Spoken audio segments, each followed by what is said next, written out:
Well, I guess first, can I start off by getting your name? Of course, my name's Alon Lapid. That's spelled A-L-O-N-L-A-P-I-D. Okay, and why have y'all gathered out here today? Of course. Well, first of all, for the last 4 weeks, we've witnessed the Israeli occupation forces continually massacre and commit a genocide against Palestinians in Gaza, against Palestinians in the occupied West Bank, and we know this is a continuation of over 75 years of Israeli ethnic cleansing, massacres and genocide of the Palestinian people since the start of the ongoing Nakba over 75 years ago, which is back to the hill by the United States military for that period of time. So we're here specifically because we got word that there's going to be military cargo, that is bombs, that is surveillance technology, that is going to be going to the Israeli occupation forces and loaded up on this ship that we're blocking here. And so we're here to physically block that action. And I'm with an organization, Students United for Palestinian Equality and Return, that works with several other organizations, including Samidu in Seattle and Palestiniyat, that are really the core organizers and raising the call to block this boat and to keep up our direct actions, rallies, demonstrations, to stop the ongoing genocide and the siege on Gaza, and of course calling for an immediate ceasefire until Palestinians are able to return to their homelands from the river to the sea. Okay, and I guess a lot of criticism comes at us for blocking the road. They think we could probably do it another way. What would be your response to that? Yeah, well, we want to stop this military cargo that's going to commit genocide that the United States is backing. We know that the United States government officials have time and time again even rejected the call for an immediate ceasefire. And so as they escalate, we are going to escalate because we are saying, no, this genocide has to stop right now. The siege has to stop right now. And we are willing to put our bodies and our lives and our careers and our livelihoods on the line to do that. So it's a very small action compared to what's going on in occupied Palestine, compared to the tens of thousands that are currently being massacred. But it's our contribution to this global movement that's calling for freedom and justice for the Palestinian people. Okay, well, I'd like to thank you for your time and for speaking with me. Of course. Good luck to y'all. Of course, thank you. Because we see the blood on their hands. All the journalists in Gaza, everything that they show us in real time. Israel and the US, they can't hide. They can't wipe this blood off of their hands. And we are a part of that. To keep that voice going, to keep fighting. So like I said, as long as there's breath in my body, I will never be quiet.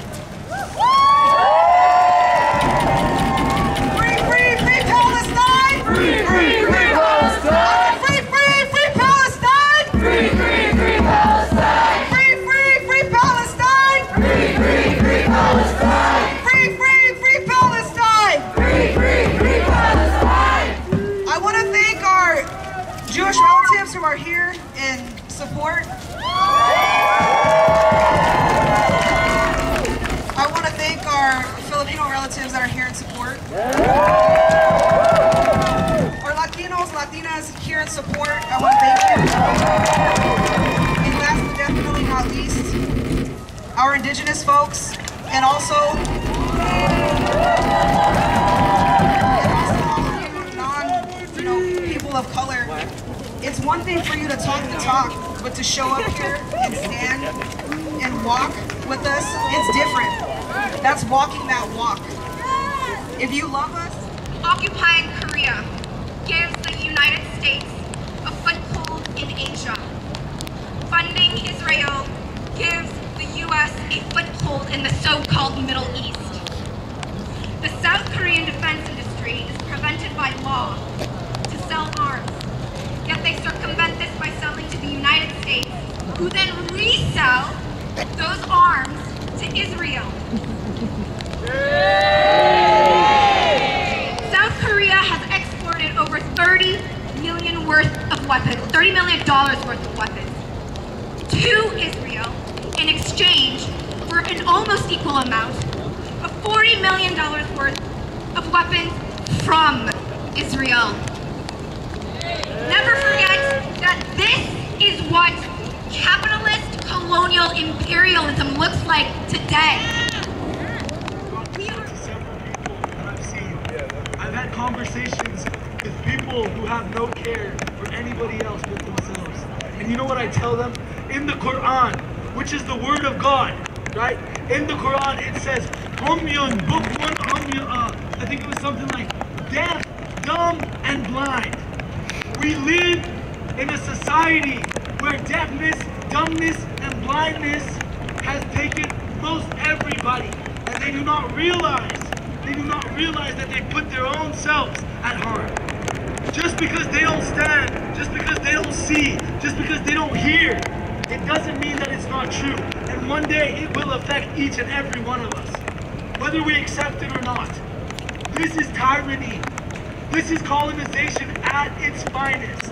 And we have to say no. We have to raise awareness. Speak to the people that you don't know. Speak to the people who think that everything is fine and they want to support a genocide. Speak to them and tell them you are deaf, dumb, and blind unless you see the cause. Bismillah. Keep that in mind going forward. Always keep your foot in front of you and stand your ground. Thank you.